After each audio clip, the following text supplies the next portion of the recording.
Bienvenidos a otra inmersión. Hoy vamos a meternos con algo que seguro que suena familiar, esa sensación de estar como atrapado, ¿no? En un bucle de ansiedad donde la lógica parece que no llega. Uf, sí, totalmente. Pues vamos a explorar un enfoque bastante diferente, radical, diría yo, para romper esos ciclos. Se llama neuroabsurdismo y nos basamos en un paper suyo y en su libro La caída del señor Miedo. Un título potente, ¿eh? Desde luego. Y la misión de hoy es entender cómo hacer cosas deliberadamente, pues eso, absurdas y lógicas, puede ser la clave para desatascar el miedo. Es que la idea de fondo es reconocer que el miedo, la ansiedad, se solidifican. Se vuelven respuestas casi reflejos automáticos. Ya. Y una vez que saltan, intentar razonar con ellas es como intentar parar un tren con las manos.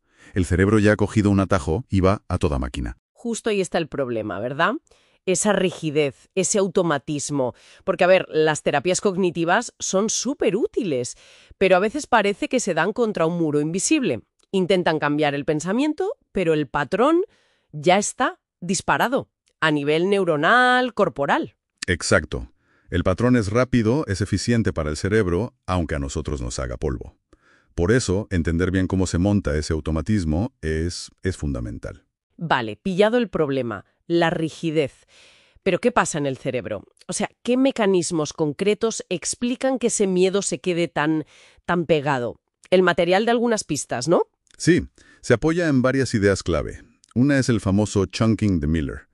A ver, piensa en cómo aprendemos a conducir. Al principio cuesta un montón de atención. Luego, ¡puf!, automático. El cerebro como que empaqueta secuencias. Pienso, siento, reacciono físicamente. Todo en chunks, en paquetes, para ahorrar energía. Vale, como bloques de acción. Eso es. El problema es cuando crea un chunk automático para el miedo. Pensamiento negativo, ¡zas!, sensación chunga, ¡zas!, tensión física. Todo en un bloque, inseparable y rapidísimo. Entendido lo de los paquetes.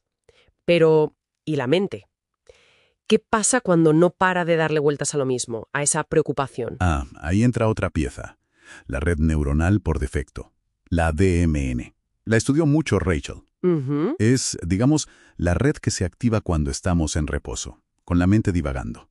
Como el ralentí del cerebro. Vale. Y claro, en la ansiedad, ese ralentí puede quedarse como enganchado, repitiendo el disco rayado del miedo. Venga a rumiar, y eso mantiene el patrón vivo. Fíjate, la mente enganchada. ¿Y el cuerpo? Que a veces se siente súper visceral, inmediato. ¿Tiene algo que ver? Fundamental.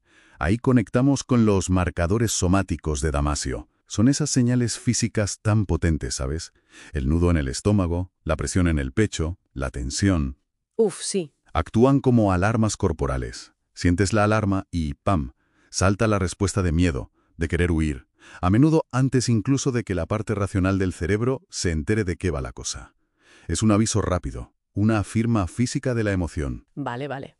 Tenemos la base, chunks automáticos, una red mental que no para y alarmas en el cuerpo. Pero la chicha del neuroabsurdismo es donde la cosa se pone rara, ¿no? ¿Cómo entra ahí lo absurdo? Exacto. Ahí está el giro. El neuroabsurdismo no se centra tanto en discutir el miedo en sí, en plan, esto no es peligroso, tranquilo. No. Entonces, Lo que busca es interrumpir el proceso, el automatismo, el chunk. La novedad es reconocer que a veces luchar contra el contenido es menos útil que descarrilar el proceso automático que lo dispara. descarrilar el proceso, me gusta la imagen. Pues usa acciones que son intencionadamente incongruentes, absurdas, como si metieras una llave inglesa en los engranajes neuronales. Ya. Pero ¿cómo una acción absurda, como las que propone, de verdad consigue parar ese ciclo tan metido dentro? Pues la hipótesis es que esa incongruencia buscada actúa como un pequeño shock al sistema. Obliga al cerebro a salir del modo piloto automático. Claro. Si intentas hacer algo que va totalmente en contra de tus patrones lógicos, de lo esperado, el cerebro tiene que pararse y decir, espera, ¿qué está pasando aquí? Esto no cuadra. Tiene que prestar atención. Exacto. Y esa pausa forzada, esa sorpresa, puede desacoplar la alarma corporal, el marcador somático, del patrón mental del miedo. Rompe el automatismo, aunque sea por un instante. Y al romper ese vínculo, ¿qué pasa? ¿Se queda ahí un hueco? Se cree que se abre una pequeña ventana, una ventana de plasticidad neuronal. Al cortar el circuito viejo del miedo, se crea un breve espacio donde el cerebro está más receptivo, más dispuesto a formar nuevas conexiones. Ah, vale. Es una oportunidad para empezar a asociar esa situación o esa sensación con otra cosa, con calma, con curiosidad, o simplemente con más flexibilidad mental. Necesitamos ejemplos concretos, porque así contado suena muy abstracto y un poco loco, ¿no? ¿Qué tipo de acciones propone el protocolo? Son ejercicios diseñados, no es hacer el tonto sin más. Son deliberadamente incongruentes. Por ejemplo, intentar llenar de agua un vaso, pero sosteniéndolo boca abajo. Anda. Obviamente es imposible, pero el acto motor, la intención, choca de frente con lo esperado. O ese que leí de intentar arreglarse, peinarse o algo así, pero de espaldas al espejo. Eso sí que tiene que descuadrar toda la lógica visual y espacial. Totalmente. Otro ejemplo, más sencillo quizá, es colocar cosas de diario en sitios completamente ilógicos. Pero conscientemente, ¿eh? Poner las llaves en la nevera o un zapato encima de la almohada. Ya. Son pequeños gestos para romper esa rigidez de cada cosa en su sitio. Introducir una microdosis de caos controlado, por así decirlo. Pero es clave entender que no se trata de volverse excéntrico porque sí, ¿verdad? Sino que esto forma parte de un protocolo, de un entrenamiento. Hacerlo varias veces al día, durante un tiempo. Justo. Es un entrenamiento en incongruencia controlada.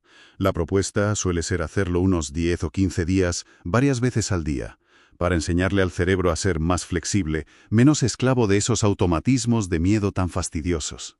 Entonces, resumiendo un poco, el neuroabsurdismo se plantea como una herramienta más, ¿no? Complementaria. Sobre todo para esas respuestas de miedo que parecen imposibles de mover. Y su objetivo no es tanto el miedo en sí, No directamente. sino el mecanismo automático que lo mantiene vivo. Usa la incongruencia a propósito para hackear ese proceso neuronal y también corporal. Esa es la clave, sí. El enfoque está en el cómo funciona el patrón, en interrumpir la maquinaria automática que hay debajo. Y claro, esta nos deja con una reflexión final bastante curiosa, ¿no? Si esta incongruencia controlada puede ayudar a desatascar patrones automáticos negativos como el miedo, ¿qué potencial podría tener aplicar conscientemente una dosis de absurdo deliberado o de romper rutinas de forma ilógica para liberar otros tipos de rigidez mental? No sé, para superar bloqueos creativos o simplemente para sacudirnos un poco las inercias del día a día. Pues fíjate, es una pregunta muy interesante sobre si introducir elementos inesperados, disruptivos, pero de forma consciente, podría ser una vía para fomentar la flexibilidad, la innovación, en otras áreas de la vida. ¿Podría el absurdo ser una herramienta para la creatividad personal? Ahí queda la idea para explorarla.